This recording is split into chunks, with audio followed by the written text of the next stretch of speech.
crown thy good with brotherhood, from sea to shining sea.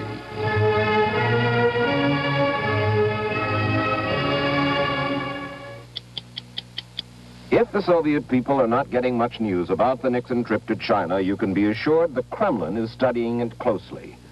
In this 200-year-old renovated Russian mansion, the Soviet Union's America watchers study the United States. The range of publications here in the periodical section of the Institute's library is really quite remarkable. It goes all the way from the Black Panthers newspaper, this cover on George Jackson, to Bill Buckley's National Review. I'm Morley Safer. I'm Mike Wallace. Those stories and more tonight on 60 Minutes. First, the latest out of China. At this moment, the presidential party is getting ready to embark in Shanghai for the long voyage home, with a 9-hour stop at Anchorage, Alaska, and a 9 o'clock welcome home scheduled for tomorrow night at Andrews Air Force Base outside Washington. The president is expected to make a major announcement there and a full report to the nation on the China summit later in the week. In Shanghai, the president and Premier Zhou Enlai issued a communique proclaiming their desire for peaceful coexistence between their two countries. It spoke, as expected, of the prospect of exchanging athletes, scientists, cultural groups, journalists in future, so that the Chinese and Americans can get to know each other better. It spoke of the U.S. intention to phase out its troops from Taiwan, but the spirit of the communique was most eloquently expressed by the president in his final toast at yet another banquet, the last one in Shanghai. The joint communique which we have issued today summarizes the results of our talks. But what we have said in that communique is not nearly as important as what we will do in the years ahead to build a bridge across 16,000 miles and 22 years of hostility which have divided us in the past. And what we have said today is that we shall build that bridge. With Chairman Mao, with the Prime Minister, and with others with whom we have met, our talks have been characterized by frankness, by honesty, by determination, and above all, by mutual respect. Our communique indicates, as it should, some areas of difference. 我们的这个公报真像它应该做的那样，说明了我们有一些分歧的地方。 It also indicates some areas of agreement. Mr. Prime Minister, our two peoples tonight hold the future of the world in our hands. And as we think of that future, we are dedicated to the principle that we can build a new world, a world of peace, a world of justice, a world of independence for all nations. And now the analysts here and around the world will begin to have their say. Our own Eric Severide has been with the presidential party this week. The communique issued at the end of this week of highly secret talks in China is called a joint communique in the usual style. But this one is unusual. Each side states its own position on the contentious issues within the text of the statement. And this in itself reflects the great gulf between democratic America and communist China about the future of Asia. The big tough issue is Formosa, Taiwan. The president has now formally stated, and in the presence of the Chinese communists, that we will ultimately withdraw all our forces and installations from Taiwan, and further, that we will progressively reduce them as tension in that area diminishes. There's no particular tension in the area as things stand now. This statement is what the Chinese most wanted from President Nixon. It seems safe to assume that we had hoped for an agreement from them in return that they would not use force in reuniting Taiwan with the mainland. But they give no such assurance unless it was given in private, unrecorded, and to be held secret. On the surface of things at least, since they regard Taiwan as their 30th province, how they get control of it is their business. As far as we know, that is their private and their public position. Furthermore, we do not reaffirm in the statement our treaty with Taiwan. In effect, the treaty is dead. Once our 9,000 troops are withdrawn from that island, the treaty, of course, is meaningless. We repeat that we will continue support to South Korea. We say nothing about withdrawing those 40,000 American troops. But the Chinese communists are in no hurry about that. And the very fact of Mr. Nixon's visit here, his overtures to the Chinese, have already meant that the South Korean leaders have begun to talk very soft to the North Korean leaders. There seems nothing in this statement tonight to dismay either North Vietnam or South Vietnam. No give is apparent from either side in this text. On the immediate scoreboard, the Chinese have indeed saved face. After all, the American president came to see them. And they have, at least publicly, made no concessions. On the scoreboard for the future, probably both sides have gained. As Henry Kissinger said tonight, after the communique was read, it's hard to envisage a stable world peace if the most powerful nation in the world and the most populous nation in the world are excluded from one another. At least that point has been passed. They will not be so excluded in the future. Eric Severide, CBS News, Shanghai. White House correspondent Dan Rather reports that the issue of American prisoners of war in Vietnam was discussed by the president and the premier, though it was not mentioned in the communique. Morley Safer stands back and takes a retrospective look at the China Week in a moment when 60 Minutes continues. This portion of 60 Minutes is sponsored by Western Electric. We make things that bring people closer.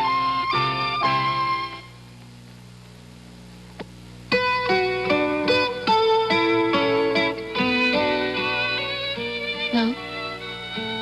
Mom? Hey, where are you? Are you all right?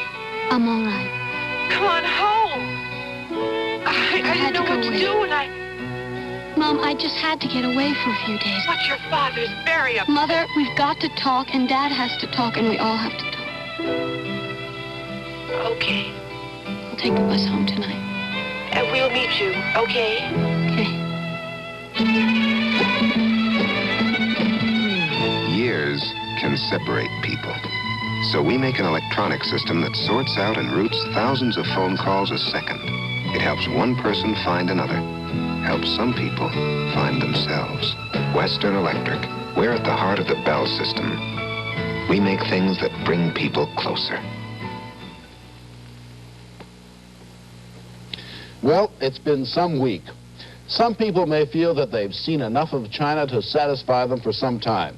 Others feel that they've learned nothing really new about the country, even after the barrage of verbiage that all those reporters have been hammering at us for almost a week now.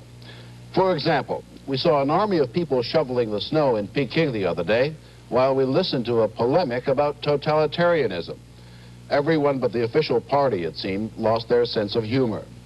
Their sense of history, however, remained intact. History, it certainly was. Who would have thought only a few years ago that we would be witnessing this? Richard Nixon being officially received by the People's Republic of China.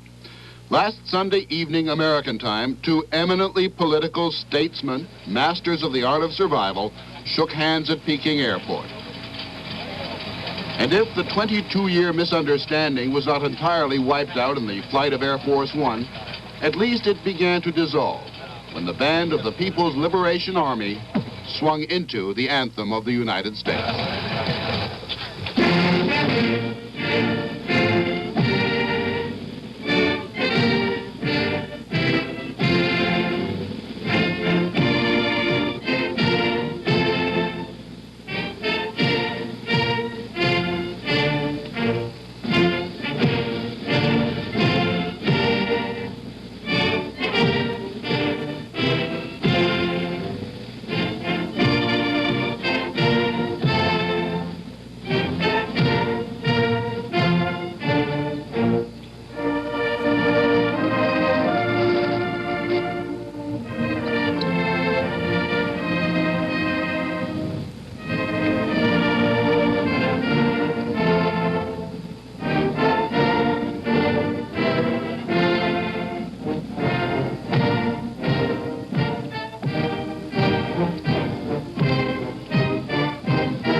The irony in these pictures is inescapable.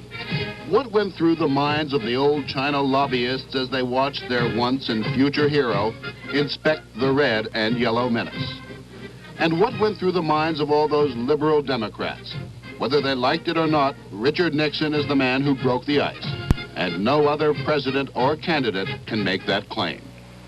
Peking was not exactly alive with expectancy, but the president in Peking does make most of the world's ordinary citizens breathe a bit easier. But some sour domestic critics of the president felt it was a curious place for him to launch his 1972 election campaign. Homage to the chairman on day one came as a surprise to everyone. Since Charles de Gaulle left for Valhalla, there is no figure on the world stage who embodies the mystery and the spirit of his people the way Mao Zedong does. He is China.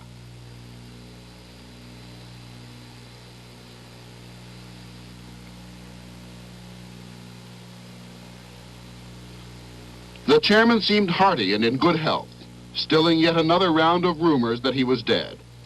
When the Chinese saw these pictures on television, did they know why the great leader, teacher, and helmsman was sitting so happily chatting with the leader of the imperialist lackeys and all of their running dogs? Or was the message from the chairman implicit? You can teach an old running dog new tricks.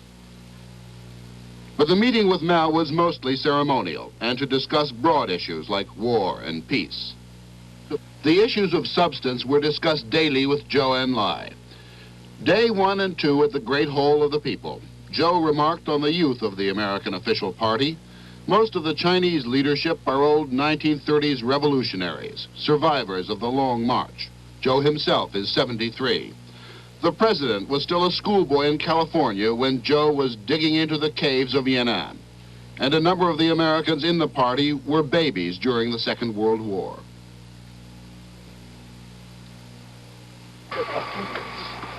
On day 3, Zhou came to the president's guest house. By then, the official correctness of the visit had shaken loose a bit. The Chinese press and television were telling people about the trip. But not a word leaked out of these private meetings. The president and Zhou remained officially inscrutable.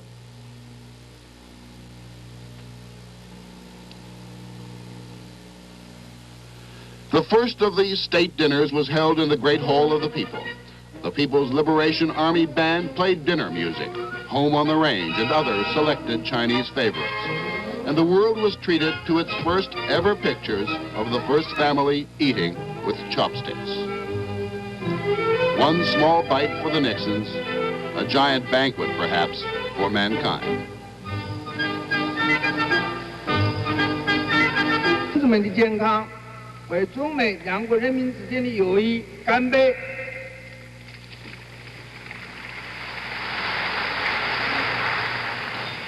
In conclusion, I propose a toast to the health of President Nixon and Mrs. Nixon, to the health of our other American guests, to the health of all our friends and comrades present, and to the friendship between the Chinese and American peoples.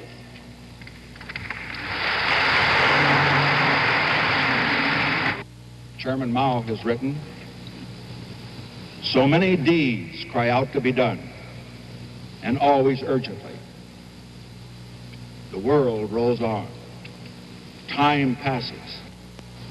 10,000 years are too long. Seize the day. Seize the hour. This is the hour. This is the day." After dinner toast, drunk with an impossibly sweet Chinese cordial called Mao Tai, the president could not be blamed for not emptying his glass as he strolled to the strolling strings of the Chinese army.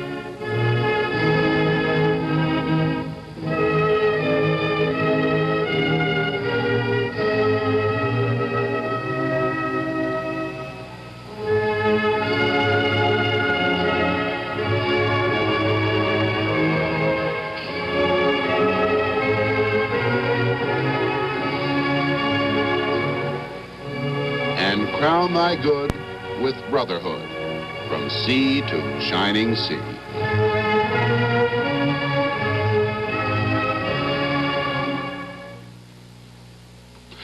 Tuesday, Mrs. Nixon's wish to see the kitchen of the Peking Hotel was fulfilled.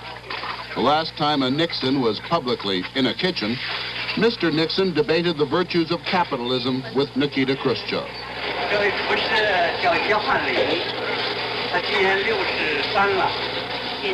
Mrs. Nixon only discussed and savored Chinese food.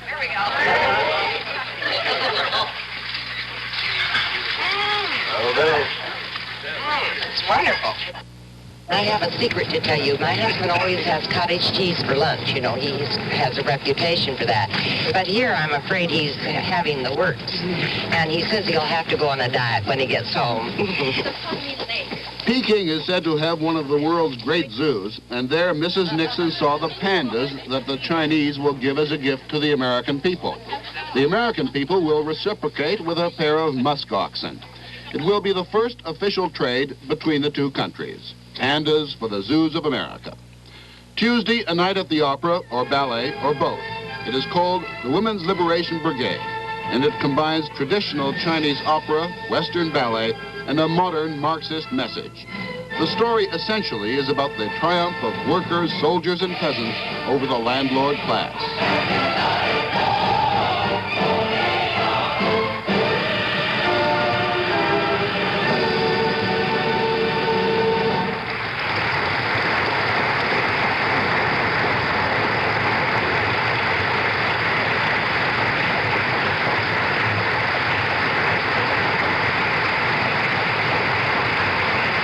Everyone applauded everyone else in that charming Chinese way.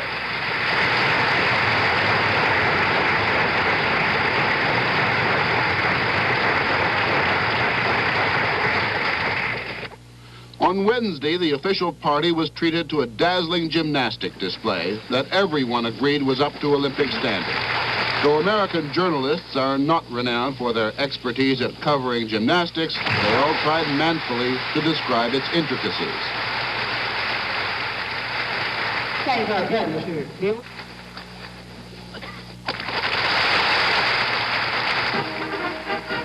The climax was a massed troupe of athletes on parade.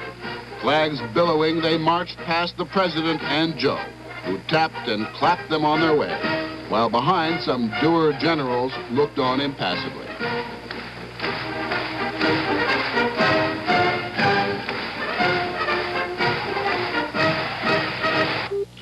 Thursday, the Great Wall. The China the president is seeing is the China shown to most tourists. And this is a familiar sight to every schoolboy in China and America. During the Cultural Revolution, it was the practice for the Red Guards to walk up the wall and recite the poems of Mao. And on Thursday, the president walked where so many millions of Chinese walked before him, up here on the terrace over the clouds. Children are a part of every presidential journey, and there they were on the wall, dutifully responding to the greeting of Mr. Nixon, as all good children do to all good politicians everywhere. Thursday night, the president entertained Premier Joe at dinner. It was more or less a repeat of the Monday dinner, but they toasted each other in California wine instead of Chinese brandy. On Friday in Hangzhou, the official party strolled through China's most serene, most beautiful city. It has been a watering place for many centuries. Chairman Mao keeps a house on the west lake of Hangzhou. The party fed the lake's famous goldfish and did all the things that appreciative tourists are expected to do. A spontaneous greeting to the small child who found himself spontaneously in the path of the visiting president. A nod to older, wiser heads.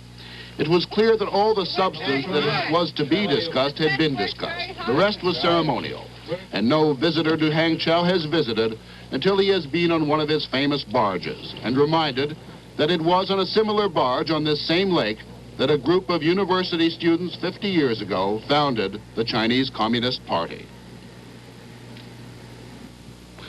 Today in Shanghai, the industrial exhibition is the pride of China's biggest city, and there, overlooked by the founders of communism, Marx and Engels, the party surveyed the treasures of the revolution, the heavy machinery, the technology that has made China unequal among superpowers, And there, under the benign gaze over the chairman, the president and premier discussed not revolution or ideology, but the ancient battle of the sexes. But in the home, the woman is always more intelligent than the husband. Not necessarily. 他就买来别人的是，他的爱人呢，管家务，他不管。 For instance, there was an interpreter that was interpreting for Mr. Rogers, and in her family, her husband takes more of the share of the domestic work than the wife. 你是不是？他也讲他丈夫 That's the same in her house. In her family, her husband does more of the home chores than she does. 他政治工作多了一些，他就不管家务了。 Because she has more work now. Due to operating difficulties, there's been an interruption of the sound portion of our program. Until difficulties are cleared, we will continue with the picture portion.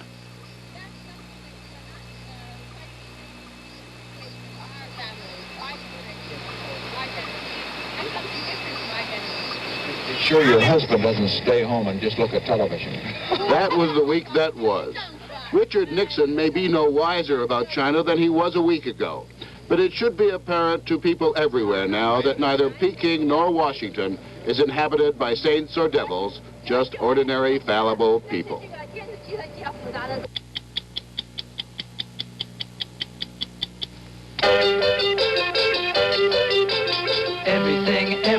Everything we do so you can say hello. Everything we make so you can say hello.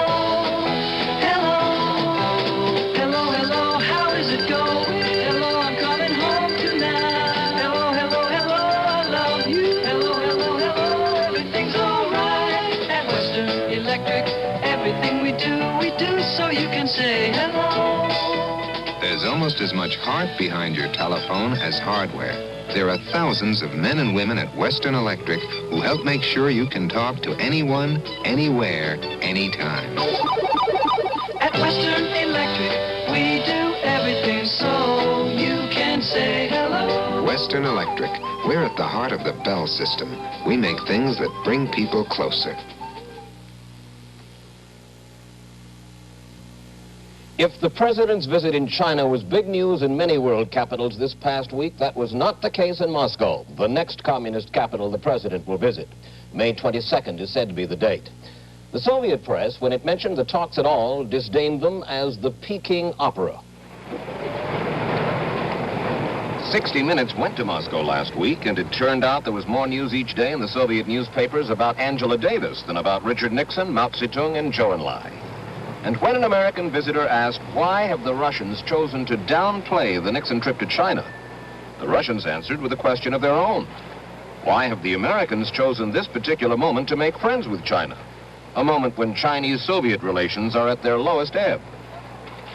If the Soviet people are not getting much news about the Nixon trip to China, you can be assured the Kremlin is studying it closely. With their own meeting with Mr. Nixon less than 3 months away, everything the Nixon administration does is carefully scrutinized by Soviet leaders. When President Nixon arrives here for the summit meeting in May, he will be greeted by a Soviet hierarchy that will know more, in more detail, about the United States than they ever have before. Just as there is a covey of Kremlinologists in Washington, so the Soviet Union has been developing a cadre of Americanologists here in Moscow. On Klebny Lane, just a few minutes from the Kremlin, sits the Institute of the USA, a division of the prestigious Soviet Academy of Sciences. In this 200-year-old renovated Russian mansion, the Soviet Union's America watchers study the United States. Rarely has an American news team been invited inside by the Soviets' #1 Americanologist, Dr. Georgy Arbatov.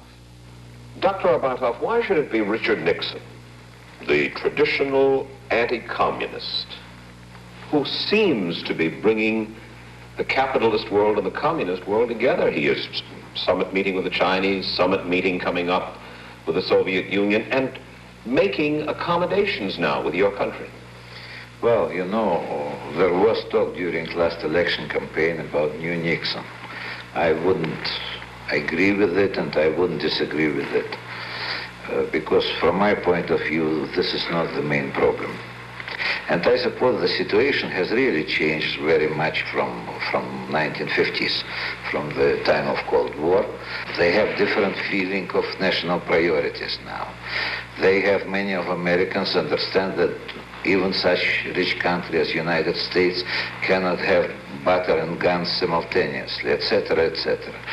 Who is better for an era of negotiation, the Democrats or the Republicans? Well, we had different experience with both of them, you know. And we had very good relations with Democrat Roosevelt. We had bad relations with Democrat Truman. We had some improvements during the term of Republican Eisenhower. We had good and bad times in Kennedy, short period of presidency of Kennedy, and we had not very good relations during Johnson era. So I wouldn't say and that how about during the Nixon years? Nixon years, they brought their own disappointments, but also some reasons for hopes for the better, I would say. So it was very mixed, and I suppose nothing yet is settled here, you know. We are just on the eve of clarification of the main of the basic issues. Downstairs from Dr. Abatov's office is the Institute's library.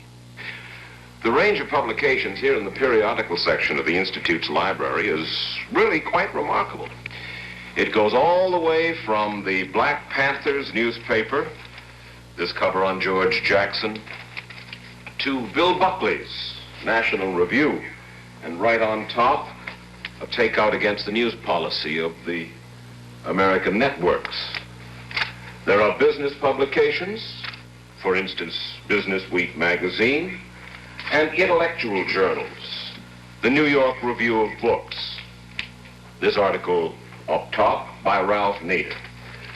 There is Congressional Quarterly and Ebony magazine and Time and Life and Newsweek and U.S. News and World Report. They get the Wall Street Journal here every day and the New York Times, the Washington Post. And the lady who's in charge of this operation is Irina Kapsova. She sits over here behind an American flag and daily opens her bag of publications. Which are the most popular among your scientists here? I think the most popular are Business Week, Foreign Affairs, and newspapers like Washington Post, International Herald Tribune, and others. You're not afraid that some of these capitalist publications will infect the Soviet citizens who read them? No, I'm not, really. About 200 men and women work and study at the Institute, among them economists, historians, foreign affairs specialists, social scientists. These Americanologists prepare detailed reports on life in the United States. Their studies are published mostly in the Institute's magazine called USA, which has a select circulation of 32,000 in the Soviet Union. Their subjects range from the mafia to unemployment insurance, from the Peace Corps to school desegregation, from American elections to American foreign policy. Once a week, these specialists get together to discuss their projects. Last Monday, the day after President Nixon arrived in Peking, they were talking about the crisis of the balance of payments of the United States. A parade of prominent Americans has visited the Institute, men like Edmund Muskie, Milton Eisenhower, William F. Buckley. Among the scholars at the Institute, Anatoly Gromyko, the son of the Kremlin's foreign minister, Andrei Gromyko. He is a specialist in American foreign policy. The director of the Institute, Dr. Georgy Arbatov, is highly regarded in the Soviet Union. He has visited the United States several times, and Washington considers him the man perhaps most deeply involved in advising the Kremlin on American affairs. I cannot say that I am unbiased. I am a communist and I understand the things which are going on in the United States in the framework of my beliefs and my ideas.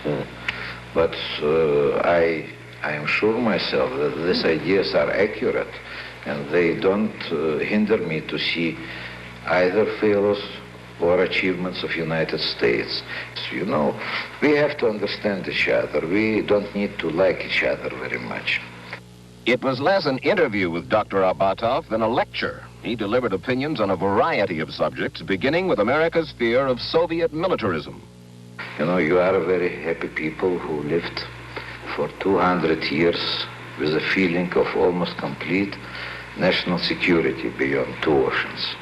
And then at the time when you discover that you don't have this absolute security anymore, then you have become very nervous. And if you have 3 or 4 times superiority in arms above us, then everything is all right from your point of view. You are good guys. You don't want to harm anybody, you know. But if we reach this level or come close to your level, then an outcry begins that you are under an imminent threat. The same with the navies. You mentioned navies. If the Sixth Fleet is in Mediterranean, which is rather far away from the United States and rather close to our borders, then everything is okay. It is a normal state of affairs. But if our ships go into Mediterranean, then it is an outright expansion, and I don't know what. He moved on to the individual freedom of the Soviet citizen and the American.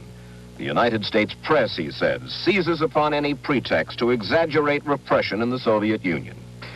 Well, you know, here, I suppose, are also this double standards are also present in this direction. And we know it for sure that, well, if somebody is tried for hijacking in Soviet Union, then an outcry begins in the United States that the democracy is absolutely disregarded in Soviet Union, etc., etc. Although it is done in due process of law, whether you like this law or not, but it exists. If in the United States, for instance, well, some Black Panthers are being shot in their beds, or some students are killed in Kent University or elsewhere, of course there is also some reaction to it. But it is regarded as a minor nuisance in a very perfect society, I would say. And if we go into this topic really about individual freedoms, etc., I can assure you that the picture is different on both sides.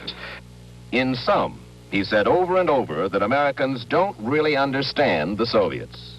Many Americans have told me that it's very difficult for them to understand good their own country. And I suppose to understand another country is still a much more difficult job. It is difficult to compare for me, but I would say that in general my impression is that United States is better understood by Soviet people than Soviet Union by Americans. Explain. You know that, it belongs maybe to broad cultural background. You know, we translate 9 times more American authors than you do Soviet authors. And every schoolboy knows, well, Salinger and Faulkner, and not to speak about Hemingway or Jackson or Mark Twain. Every Soviet schoolboy. Soviet schoolboy. And this is one thing. And then I suppose Americans are much more introverts than we are. They usually don't pay serious attention to study foreign languages, and they are not too much interested in the outside world. Americans, he says, are not too much interested in the outside world. Well, we're trying. Dr. Abatov should have been here this week. Not just China, but the Middle East, Ireland, Saigon, even the Soviet Union, Dr. Abatov. Well, they've been all over our newspapers and our television screens.